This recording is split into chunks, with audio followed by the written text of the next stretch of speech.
para sa mga artist. Kasi dapat kaninang 11 pa kami dito eh. So sana naman walang sumisingit. Respeto lang ba?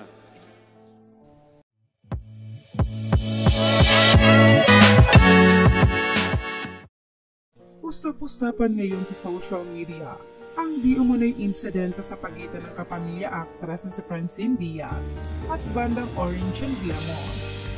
Isang video kasi ang kumakalat kung saan makikitang tila nagkaroon ng tensyon sa isang event sa San Jose Occidental, Mindoro nitong Martes, April 30 na parehong guest performer sila Francine at bandang Orange and Lemon.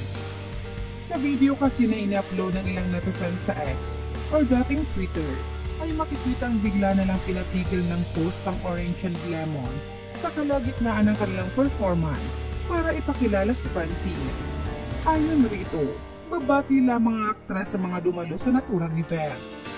Gayunpaman, habang nagsasalita si Francine sa gitna ng entablado, ay tila nagkakagulo na ang mga miyembro ng Orange and Lemons na nasa likuran niya at tila may tensyon sa pagitan ng banda at ng isa sa organizers ng event.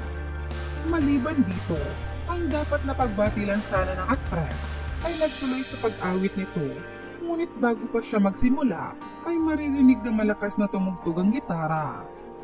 At dahil nga dito ay hindi gaanong naririnig ni Francine ang music, kaya sumengas ito at nag-adlib sa mga tao na sumabay sa kanyang pagkanta.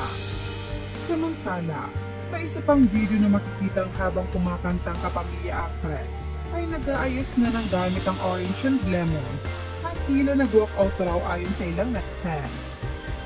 Nagsalita naman ang lead guitarist ng nasabing banda na si Clem Castro at humingi rin ito ng tawad sa nangyari. Gayunpaman, inilabas niya rin ang kanyang sama ng loob ukol dito. Mga pahayag niya, "Gusto ko lang maghingi ng paumanhin, pero kailangan kong sabihin ito para sa mga artist na kasi dapat kaninang 11 PM pa kami dito eh. Pero sana naman, walang sumisingit. Yun lang. Respeto lang ba? Yun lang. Gusto ko lang sabihin yun." Marami naman sa mga netizens ang nagsasabing mukhang may kasalanan ng organizers dahil hindi nito naiayos ang line-up at oras para sana'y hindi nagkagulo ang mga artist at performers. May bangayan na rin sa pagitan ng supporters ni Francine at ng banda kung sino ang dapat na mag-sorry sa kampo ng dalawa. May nagsasabi kasi na baka dahil masikat si Francine ay mas pinabura nito at dahil late na ang event ay nagpauna na ito.